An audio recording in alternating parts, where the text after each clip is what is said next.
HMTV health plus down syndrome ప్రత్యేక కార్యక్రమానికి స్వాగతం. అసలు డౌన్ సిండ్రోమ్ అంటే ఏంటి, దీనికి గురవడానికి కారణాలేంటి, ఎందుకు వస్తుంది, ఎలాంటి లక్షణాలు మనం చూడొచ్చు అండ్ దీనికి శాశ్వత పరిష్కారం ఉందా, దీని గురించి వివరించడానికి మన స్టూడియోలో ఉన్నారు psychiatrist and addiction medicine specialist and 2 Telugu రాష్ట్రాల్లో qualified addiction psychiatrist doctor Naveen garu ఉన్నారు మనతో పాటు. ఆయన అడిగి మరిన్ని వివరాలు తెలుసుకుందాం. Hello sir, welcome to our studio. ముందుగా అసలు డౌన్ సిండ్రోమ్ అంటే ఏంటి, ఇది ఎందుకు వస్తుంది అంటారు? డౌన్ సిండ్రోమ్ అనేది ఒక క్రోమోజోమ్ సంబంధించిన ఒక సమస్య. ఇది ఒక ట్రైజోమీ 21 అంటే ఒక ఎక్స్ట్రా ఒక క్రోమోజోమ్ 21 క్రోమోజోమ్ దగ్గర ఎక్స్ట్రాగా వచ్చేస్తుంది. అంటే 2 ఉండాల్సిన దగ్గర 3 క్రోమోజోమ్స్ ఉన్నాయి. సో దానివల్ల ఈ క్రోమోజోమ్స్ తేడా వల్ల ఆ వ్యక్తి యొక్క డెవలప్మెంట్లో చాలా మార్పులు వచ్చేస్తాయి. మరీ ముఖ్యంగా బ్రెయిన్ డెవలప్మెంట్ విషయంలో brain is severely affected. Brain development, brain maturation, brain ఎంతవరకు ఏ నరాలు తగ్గిపోవాలి ఇవి కొద్దిగా డిసైడ్ అవుతుంది. అవి తగ్గకుండా ఆ కొన్ని నరాలు అలానే ప్రీమెచ్యూర్గా అలానే ఉంటాయి. సో దీనివల్ల ఆ అబ్బాయి యొక్క ఇంటెలిజెన్స్ అఫెక్ట్ అవుతుంది కామన్గా. తర్వాత వీళ్ళలో బ్రెయిన్ డెవలప్మెంట్ అయ్యే ప్రాసెస్లో ఆ ప్రవర్తన సంబంధించిన సమస్యలు కూడా వస్తాయి. కొద్దిగా ఫిజికల్గా కొన్ని డిఫెక్ట్స్ కూడా కనిపిస్తుంటాయి, బిహేవియర్లో చేంజెస్ అండ్ ఫిజికల్ డిఫెక్ట్స్ కూడా కొన్ని కనిపిస్తుంటాయి. అంటే వీళ్ళు షార్ట్ స్టేచర్గా ఉంటారు, కొద్దిగా హెడ్ యొక్క సర్కంఫరెన్స్ తక్కువ ఉంటుంది, కొద్దిగా వీళ్ళ యొక్క కళ్ళు గమనిస్తే కాస్త చిన్నగా ఆల్మండ్ షేప్లో ఉంటాయి. తర్వాత కొన్ని సిమ్టమ్స్ మనం ఈజీ చెప్పేయచ్చు, ఈ అబ్బాయిలో డౌన్ సిండ్రోమ్ సమస్యలు ఉన్నాయని చెప్పేసి. సో ఇది రకంగా జన్యు సంబంధించిన మెడికల్ ప్రాబ్లం. ఇది బ్రెయిన్ డెవలప్మెంట్తో పాటు కొన్ని హార్ట్, కిడ్నీస్ వీటిలో కూడా కొన్ని డిఫెక్ట్స్ ఉంటాయండి. సో వీళ్ళు కొద్ది మెడికల్ ప్రాబ్లమ్స్ ఎక్కువ ఫ్రీక్వెంట్గా ఎక్స్పీరియన్స్ అయ్యే సమస్య ఉంటుంది. అంటే దీంట్లో కూడా రకాలు ఉంటాయంటారా, ఎన్ని రకాలుగా? సో దీంట్లో డౌన్ సిండ్రోమ్లో ఎంత సివియర్గా అఫెక్ట్ అవుతున్నారు, కొందరు మైల్డ్గా అఫెక్ట్ అవుతారు, కొందరు మోడరేట్గా ఉంటారు, కొందరు సివియర్ అఫెక్ట్ ఉంటారు. ఈ సివియర్ అఫెక్ట్ అయిన వాళ్ళు బ్రెయిన్ చాలా తక్కువ డెవలప్మెంట్ జరుగుతూ ఉంటుంది, ఫిట్స్ సమస్యలు వస్తుంటాయి వీళ్ళలో. మరీ ముఖ్యంగా చెప్పాలంటే వీళ్ళలో కాస్త మొటిలిటీ అంటే ఫిజికల్గా ఉండాల్సిన బోన్ డెవలప్మెంట్ కానీ మజిల్స్ డెవలప్మెంట్ కానీ అవి కూడా కాస్త క్రిప్లింగ్ లాగా ఉంటాయి. సో సివియర్గా అఫెక్ట్ అయిన వాళ్ళు ఈ రకమైన సమస్యలతో పాటు ఫిట్స్తో సమస్యలతో పాటు ఉంటాయి. సో వీళ్ళకు చాలా రీహాబిలిటేషన్ సర్వీసెస్ కావాల్సి వస్తుంది. మైల్డ్ అఫెక్ట్ అయిన వాళ్ళు దాదాపుగా నార్మల్ సిటిజన్స్ లాగా వాళ్ళు కూడా లీవ్ చేసే ఒక కెపాసిటీ, పొటెన్షియల్స్ రెండూ ఉంటాయి. వాళ్ళలో ఉన్న ఎబిలిటీస్, వాళ్ళలో ఉన్న స్పెషల్ స్కిల్స్ మనం కొద్దిగా రికగ్నైజ్ చేసి సపోర్ట్ ఎన్విరాన్మెంట్ కనుక క్రియేట్ చేయగలిగితే వీళ్ళు కూడా నార్మల్గా అచీవ్ చేయగలుగుతారు. అయితే దీని లక్షణాలు గుర్తించడం మనకు అంటే ఈజీగానే ఉంటుందంటారా వీళ్ళలో? ఎస్, ఎందుకంటే ఫిజికల్గా జరిగిన మార్పులు చాలా స్పష్టంగా కనపడుతూ ఉంటాయి. సో కాబట్టి గమనించడం కూడా చాలా ఈజీగా మనం గమనించవచ్చు. కొందరికి ఈ డాక్టర్స్ దగ్గరకు వచ్చేసరికి చాలా ఇంకా ఈజీగా మేము, ఎందుకంటే మెడికల్ కరికులంలో డౌన్ సిండ్రోమ్ అనేది చాలా కామన్గా చదివేసి ఒక జబ్బు కండిషన్స్, మరీ ముఖ్యంగా పీడియాట్రిషియన్స్. సో వాళ్ళు ఈజీగా రికగ్నైజ్ చేయడం కూడా జరుగుతూ ఉంటుంది. అంటే ఇందా చెప్పినట్టు బ్రెయిన్ డెవలప్మెంట్ తక్కువ కావడం వల్ల వీళ్ళ యొక్క హెడ్ సర్కంఫరెన్సే కొద్ది తక్కువ ఉంటుంది. కొందరిలో అయితే మరి ఈ హెయిర్ లైన్ ఉంటుంది కానీ చాలా కింది వరకు ఉంటుంది హెయిర్ లైన్. కొందరికి ఫేషియల్ ఫీచర్స్ గమనిస్తే ఫ్లాట్గా ఉంటాయి, ఫేషియల్ డెవలప్మెంట్ ఈ ఫిల్టర్ ఏదైతే ఉంటుందో కొద్ది ఫ్లాట్గా ఉంటుంది. ఇలా కొన్ని ఫిజికల్ డిఫెక్ట్స్ తోటి మనం ఫేషియల్ అపియరెన్స్ తోటి మనం కనిపెట్టవచ్చు. కానీ నిర్ధారణ ఇవి ఓన్లీ సిమ్టమ్స్. ఉన్న వాళ్ళు ప్రతి ఒక్కరిలో డౌన్ సిండ్రోమ్ ఉండాలని రూల్ లేదు. సో ఇవి నిర్ధారణకు మనము జెనెటిక్ అనాలిసిస్ చేయడం, క్రోమోజోమ్ అనాలిసిస్లో మనకు ఇది ఈ 21 క్రోమోజోమ్ ఎక్స్ట్రా కాపీ మనకు ఆ జెన్యు టెస్ట్లో వచ్చిందంటే ఈ డౌన్ సిండ్రోమ్ మనం గుర్తిస్తుంటాం. టెస్ట్లు అంటే ఏం చేస్తారు సార్ ఒకవేళ ఇదంతా గుర్తించి మీ దగ్గరకు వస్తే కనుక? ఓకే, జనరల్గా హోల్ కాంప్రహెన్సివ్ చెక్ చేసేటప్పుడు మనకు ఫిజికల్ ఒక డిఫెక్ట్స్ మనకు ఒక కాస్త హింట్స్ వచ్చాయి, డౌన్ సిండ్రోమ్ సంబంధించిన లక్షణాలు ఉన్నాయి అనుకున్నప్పుడు మనము బ్లడ్ టెస్ట్లో జెనెటిక్ అనాలిసిస్ టెస్ట్ చేస్తూ జనరల్ బాడీ టెస్ట్ కూడా చేయొచ్చు. ఈసీజీలోను చిన్న 2D ఎకో లాంటి టెస్ట్లోనూ మనకు హార్ట్ యొక్క డిఫెక్ట్స్ తెలియజేస్తూ ఉంటుంది. అల్ట్రాసౌండ్, అబ్డామిన్ లాంటి టెస్టులతోటి మనకు కిడ్నీస్, వేరే ఇంటెస్టైన్ ప్రాబ్లమ్స్ కూడా మనకు తెలియజేస్తూ ఉంటాయి. మనము ఇంకా నర్వస్ కండక్షన్ స్టడీస్ కూడా చేసుకుంటే మనకు నర్వస్ సిస్టమ్ యొక్క పనితీరు ఎలా ఉందో చెక్ చేయొచ్చు. ఇలా టెస్టుల ద్వారా, జనరల్ అసెస్మెంట్ ద్వారా మనము ఈ వేరే వేరే ఫిజికల్ డెవలప్మెంట్లో ఉండే అబ్నార్మాలిటీ పికప్ చేస్తూ ముఖ్యంగా సైకలాజికల్గా వాళ్ళ యొక్క ప్రవర్తన, బిహేవియర్, ఎమోషన్స్ ఇవి ఎలా ఆ అబ్బాయి ఎక్స్ప్రెస్ చేస్తున్నాడు, కమ్యూనికేట్ చేస్తున్నాడు, వీళ్ళు జనరల్గా చాలా హ్యాపీనే ఉంటారు. ఎందుకంటే బికాజ్ ఆఫ్ వాళ్ళ సోషల్ ఇంటెలిజెన్స్ అనేది కాస్త తక్కువగా అనిపించిన, ఈ జన్యు లోపం వల్ల తక్కువగా అనిపించినప్పుడు వీళ్ళు దేన్ని కూడా ఒక సీరియస్ డిస్ట్రెస్ గా తీసుకునే స్వభావం తక్కువ ఉంటుంది. అంత తొందరగా అట్రాక్ట్ స్పందించారు. సో ఈ రకంగా వీళ్ళని మనము బిహేవియర్ సమస్యల్లో కనుక గమనిస్తే కొన్ని హైపర్ యాక్టివ్ చిల్డ్రన్స్ ఉంటారు, కొందరిలో రిపీటెడ్ గా చేసే పని రిపీటెడ్ గా చేస్తూ అంటే ఒక స్టీరియో టైపిస్ ఎక్కువ ఉంటాయి, కొందరు ఐ పోకింగ్ ఇలాంటి బిహేవియర్స్ ఎక్కువ ఉంటాయి, కొందరిలో ఫుడ్ టేకింగ్ ప్యాటర్న్ చాలా డిఫరెంట్ గా ఉంటుంది, చాలా ఎక్కువ మంది తినేస్తుంటారు, కొందరు ఒబేజ్ అయిపోతుంటారు. సో మరి ఈ బ్రెయిన్ సంబంధించిన సమస్యల్లో న్యూరో డిజనరేషన్ కూడా ఈ యొక్క గ్రూప్ లో చాలా ఫాస్ట్ ఉంటుంది.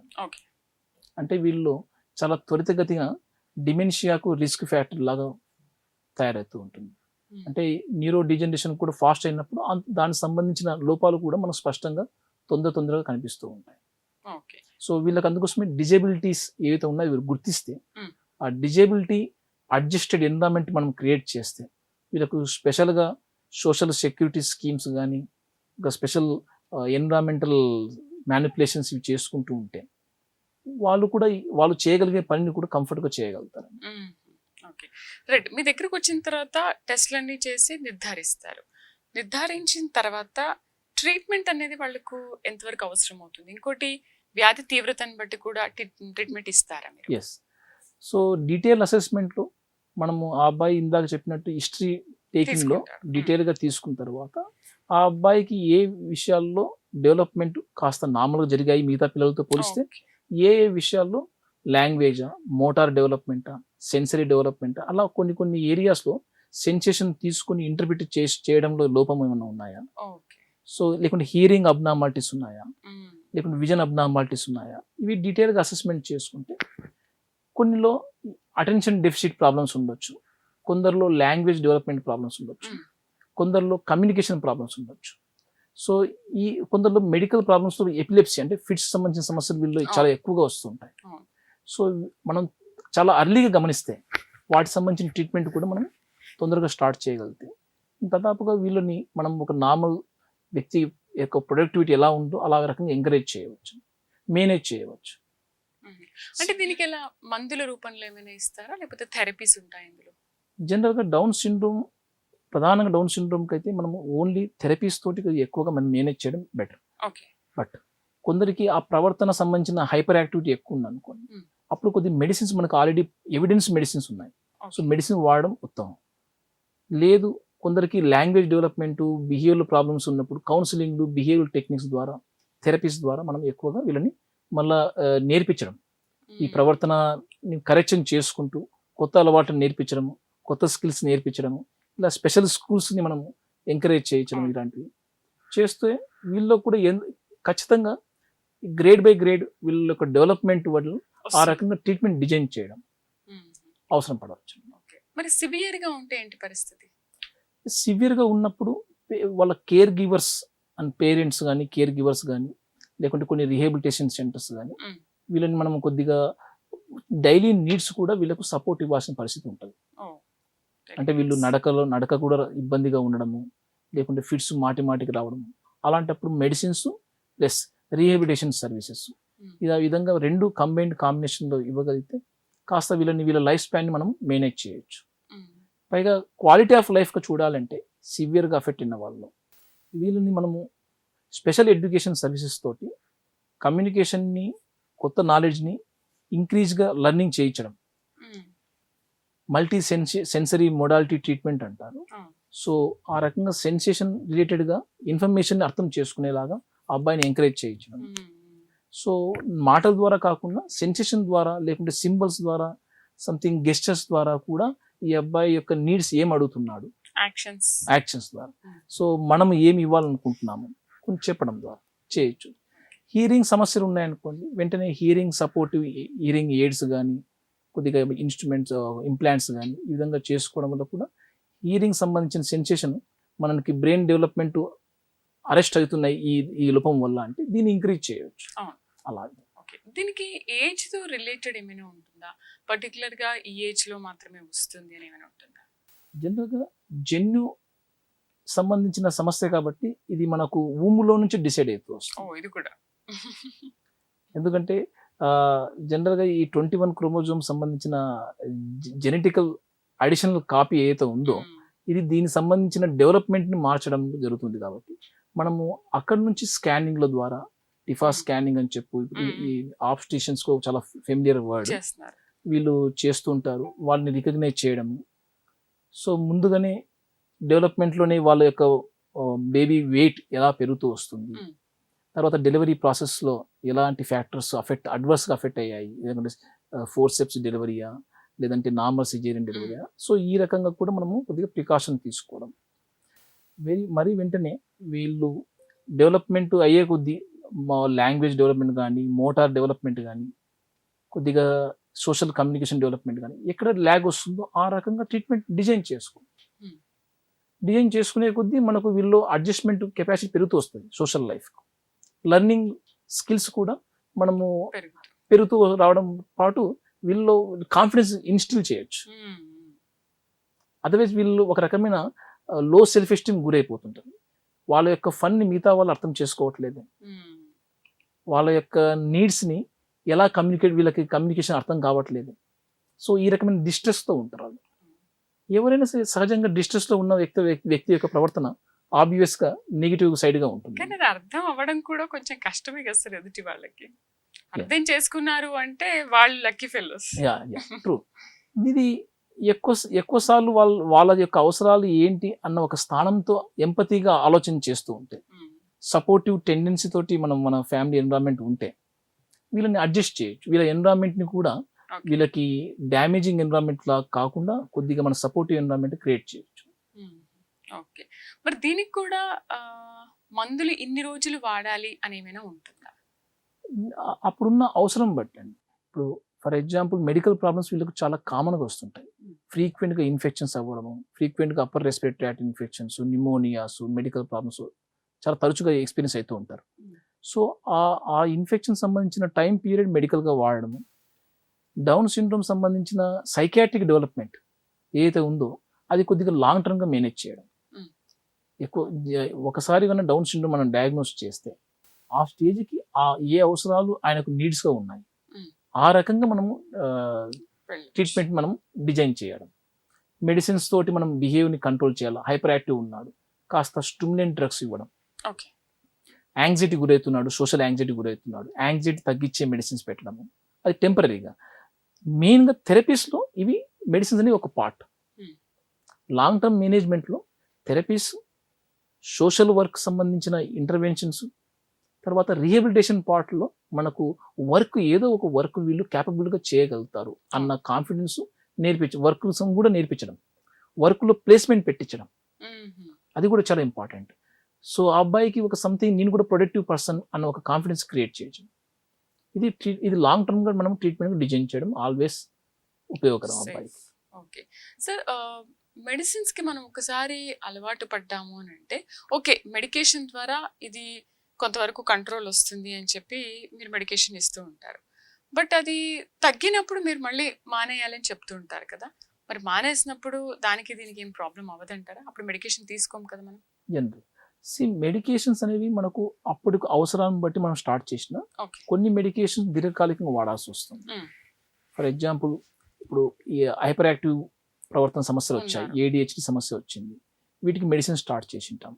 సో ఈ మెడిసిన్స్ యొక్క అవసరం ఎంతవరకు ఆ అబ్బాయి నార్మల్ వ్యక్తి వరకు అచీవ్ చేయగలుగుతున్నాడు, అది అకాడమికల్గా డెవలప్మెంట్ కానీ సోషల్గా కొద్ది ఫ్రెండ్స్ క్రియేట్ చేసుకోగలుగుతున్నాడు, తర్వాత ఆ అబ్బాయి యొక్క కమ్యూనికేషన్ మరీ డిస్ట్రెస్గా కాకుండా ఇబ్బందికరంగా కాకుండా చాలా సరళంగా చాలా నార్మల్గా చేయగలుగుతున్నారు, అంతవరకు దీన్ని మెడిసిన్ మనం వాడుకోవడం ఉత్తమం. కొన్ని కండిషన్స్ టెంపరీగా ఆ టైంలో ఫోబియా, ఆ స్కూల్ సంబంధించిన ఫోబియా ఉంది, పోవడానికి ఇబ్బంది పడుతున్నాడు. సో స్కూల్ ఎన్విరాన్మెంట్ తను ఫెమిలియర్ అయిపోయి తన ఇన్సెక్యూర్ ఎన్విరాన్మెంట్ కాదు అన్న భావం వచ్చేంత వరకు కొంతవరకు సపోర్ట్గా వాడుకోవడం. అన్ని మెడిసిన్స్ అడిక్షన్కు డిపెండెన్స్ గురి కావు. అందులో ఆ బ్రెయిన్ డెవలప్మెంట్ అయ్యే ఏజ్ సంబంధించిన సమస్య కాబట్టి ఆ ఏజ్లో ఇచ్చే మెడిసిన్స్ తన యొక్క ఈ ఇప్పుడు స్టిమ్యులెంట్ మెడిసిన్స్ మనం హైపర్ యాక్టివ్ పిల్లలకు మనం ఇవ్వగలిగితే Mm. లేటు వయసులో వీళ్ళు డ్రగ్స్కి ఎక్స్పోజ్ అయ్యే గుణం కూడా తగ్గుతుంది. కరెక్ట్. ఎందుకంటే ఆ థ్రెషోల్డ్, ఆ డెవలప్మెంట్ కావాల్సిన థ్రెషోల్డ్ ఆల్రెడీ ఈ మెడిసిన్ ద్వారా పెరిగి ఉంటుంది. అవును. అప్పుడు మీరు అడల్ట్ లైఫ్లో మీరు డ్రగ్స్ తీసుకున్నా కూడా, వేరే రకంగా అబ్యూజ్ చేసే సమస్యలు తీసుకున్నా కూడా అది అంతగా అబ్యూజ్ పొటెన్షియల్ మనకు ఈయన అబ్బాయికి వనరబుల్గా గురి చేయాలి. Okay okay okay. ఒకవేళ మరి స్కూల్కి వెళ్ళే పిల్లలు ఉంటారు, మరి ఆ పిల్లల విషయంలో మనం ఎలాంటి జాగ్రత్తలు తీసుకోవాలి? Yeah. అంటే అందరితో పాటు స్కూల్లో క్లాస్లో పిల్లలతో అందరితో పాటు ఉండాలి కదా, Yeah. వాడు ఆ బిహేవియర్తో ఉండాలి కదా, ఎస్, మరి ఎలా స్కూల్ ఎన్విరాన్మెంట్ డెఫినెట్గా ఒక స్పెషల్ ఎన్విరాన్మెంట్ ఈ అబ్బాయికి ఇవ్వాలి? ఇవ్వగలగడం చాలా ఉత్తమం. ఓకే స్పెషల్ ఎన్విరాన్మెంట్ అంటే స్పెషల్ ఫోకస్. ఓకే. ఈ అబ్బాయి మిగతా పిల్లల కన్నా లేటుగా నేర్చుకుంటున్నాడు Mm. అన్నప్పుడు మనం క్రిటిసిజం తోటి, బీటింగ్ తోటి, కామెంట్ తోటి, సర్కాజం తోటి మనం చెప్పగలిగితే ఆ అబ్బాయి ఇంకా విడ్రా అయిపోవడం, అవాయిడ్ చేయడం జరుగుతుంది. ఎన్విరాన్మెంట్ ఎప్పుడు కూడా లెర్నింగ్ అయ్యేంత వరకు ఆ అబ్బాయికి ఏ రకంగా లెర్నింగ్ తీసుకోగలుగుతున్నాడు, వెదర్ పాజిటివ్గా మనం ప్రేజ్ చేయడం వల్ల తీసుకోగలుగుతున్నాడా, లేదంటే పాజిటివ్గా మనం ఏదైనా ఒక రివార్డ్ ఇచ్చినప్పుడు తీసుకోగలుగుతున్నాడా. సో ఈ రకంగా ఎన్విరాన్మెంట్ క్రియేట్ చేయొచ్చు. లేదు తనకు కావాల్సిన వచ్చిన ప్రివిలేజ్ ఒకటి మిస్ అయిపోతుంది ఈ బిహేవియర్ చేయకపోతే, అవును. అలాంటి కొన్ని ప్లాన్ ప్రకారంగా క్రియేట్ చేసి కొత్త స్కిల్స్ నేర్పించగలుగుతున్నాము. సో ఇవి స్పెషల్ ఎడ్యుకేషన్ సంబంధించిన టీచర్స్ చాలా ప్లాన్గా ఇంప్లిమెంట్ చేయగలుగుతారు. సో ఆ రకంగా స్కూల్ ఎన్విరాన్మెంట్లో స్పెషల్ ఫోకస్ చేయగలిగితే వీళ్ళు కూడా మిగతా పిల్లల మాదిరిగా కొన్ని స్కిల్స్, లాంగ్వేజ్, నాలెడ్జ్ గెయిన్ చేయడంలో అన్ని రకాలుగా పొటెన్షియల్ ఉన్నవాళ్ళు. రైట్. చివరిగా ఏం చెప్తున్నారు సార్? డౌన్ సిండ్రోమ్ అనేది ఒక క్రోమోజోమ్ సంబంధించిన న్యూరో డెవలప్మెంటల్ ప్రాబ్లం. ఇది అర్లీగా గుర్తించడము, చాలా అర్లీగా ట్రీట్మెంట్లో తీసుకురావడము, దానివల్ల పిల్లవాడి యొక్క డిజబిలిటీ, పిల్లవాడి యొక్క ప్రవర్తనలో కానీ డెవలప్మెంట్లో కానీ చాలా వరకు మనము మేలు చేసిన వాళ్ళు అవుతాం, ఇంప్రూవ్మెంట్ చేయగలుగుతాం కూడా. మరి చాలా మంది పిల్లల్లో వీళ్ళు నార్మల్ సిటిజన్స్ మాదిరిగా ప్రొడక్టివ్గా అవ్వగలగవచ్చు. ఓకే. మరి ముఖ్యంగా పేరెంట్స్, సమాజము ఈ డౌన్ సిండ్రోమ్ పట్ల అవగాహన చాలా అవసరము. తొందరగా గుర్తించడము, తొందరగా డాక్టర్ల చేత స్క్రీనింగ్ చేయించగలగడము, తర్వాత ట్రీట్మెంట్లో ఇన్వాల్వ్ చేయొచ్చు. ఓకే. దీనివల్ల ఆ అబ్బాయి యొక్క క్వాలిటీ ఆఫ్ లైఫ్ పెంచిన వాళ్ళమైతాం. బట్ దీనిపైన ఎంతవరకు అవేర్నెస్ వచ్చింది సార్? ఇప్పటి వరకు చెప్పాలంటే మనము ఇంకా మధ్యస్థ దశ కన్నా ఇంకా తక్కువలోనే ఉన్నాం. అవేర్నెస్ ఇంకా ఏం చాలా పెరగలేదు. చాలా చెప్పాలంటే మనం అండర్ డయాగ్నోస్ స్టేజ్లోనే ఉన్నాం ఇంకా. ఓ, సో అన్ని స్టేక్ హోల్డర్స్, పీడియాట్రిషియన్స్, మరి ముఖ్యంగా general physicians, parents, team members సమాజం అందరూ కూడా అవగాహనతోటి ఈ రికగ్నైజ్ చేసిన పిల్లవాడిని డౌన్ సిండ్రోమ్ని మనం ప్రాపర్గా ఆల్ సిస్టమ్స్ వైజ్గా అసెస్మెంట్ చేయించి సైకాట్రికల్గా వీళ్ళని ఇన్వాల్వ్మెంట్ చేయించడం. సో దాని ద్వారా సైకలాజికల్ డెవలప్మెంట్కు సహాయపడిన వాళ్ళమైతే. రైట్ సార్, ఈరోజు డౌన్ సిండ్రోమ్ లక్షణాలు ఏంటి, దీనికి ఎలాంటి చికిత్సా మార్గాలు ఉన్న విషయాల గురించి చాలా చక్కగా వివరించారు. Thank you very much. Thank you అండి. సో చూసారు కదా, డౌన్ సిండ్రోమ్ అంటే ఏంటి, లక్షణాలు ఎలా ఉంటాయి, ఎలాంటి జాగ్రత్తలు తీసుకోవాలి. డాక్టర్ గారు చెప్పినట్టు దీన్ని తొలి దశలోనే కనుక గుర్తిస్తే సమస్య తీవ్రం కాకుండా ఉంటుంది. మరొక అంశంతో మళ్ళీ కలుద్దాం. నమస్తే.